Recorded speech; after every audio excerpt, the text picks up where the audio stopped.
ఇలా వస్తదని అస్సలు ఎక్స్‌పెక్ట్ చేయలేదు. హాయ్ అండి. నేను మీ కోనసీమ అమ్మాయి. Welcome to one more mini vlog. నేను ఈరోజు ఓరియో కేక్ చేస్తున్నాను. నా స్టైల్‌లో ఓరియో కేక్ మీరు కూడా చూసేయండి.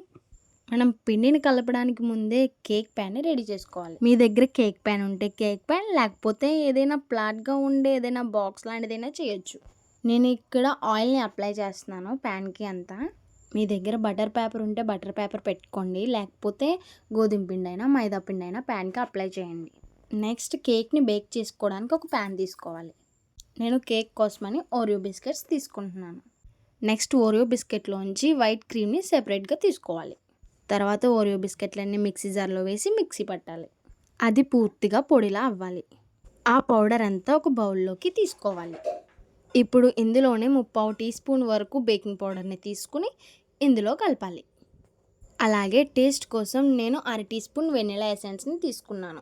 ఇది ఆప్షనలే, మీకు అవైలబుల్గా ఉంటే వేసుకోండి, లేకపోతే లేదు. అలాగే కాచి చల్లార్చిన పాలని తీసుకుని ఇందులో కొంచెం కొంచెంగా వేస్తూ కలుపుకోవాలి. మనకు కన్సిస్టెన్సీ అనేది ఇలా రిబ్బన్ కన్సిస్టెన్సీలో రావాలి. ఇలా బాగా కలిపిన తర్వాత మనం ముందుగా పెట్టుకున్న కేక్ ప్యాన్లోకి ఇదంతా తీసుకుందాం. ఇప్పుడు ఈ కేక్ థీమ్ని ఒక పక్కన వేడవుతున్న ఈ కేక్ ప్యాన్లోకి తీసుకుందాం. నేను ఇక్కడ ఈ డైరీ మిల్క్ చాక్లెట్తో క్రీమ్ని రెడీ చేస్తున్నాను. Dairy milk bites, cocoa powder లేదా చాక్లెట్ పౌడర్, అలాగే మిల్క్ మొత్తం వేసుకుని కలుపుకోవాలి. అలాగే ఇదంతా గ్యాస్ మీద పెట్టుకుని హీట్ చేయాలి. 20 మినిట్స్ తర్వాత మన కేక్ రెడీ అయిపోయింది. కేక్ అంతా స్పాంజ్లానే వచ్చింది కానండి, షేప్సే మారిపోయినాయి. ఇంకా దీన్ని ఒక షేప్ లేకుండా చేసి పడేసి ఏదేదో డెకరేట్ చేసేసా. రెసిపీ ఫాలో అయ్యాను కానీ కేకే నన్ను ఫాలో అవ్వలేదు. ఈ కేక్ చూసాక మా అమ్మ రియాక్షన్, కేక్ టేస్ట్ అయితే నిజంగా బాగుందండి.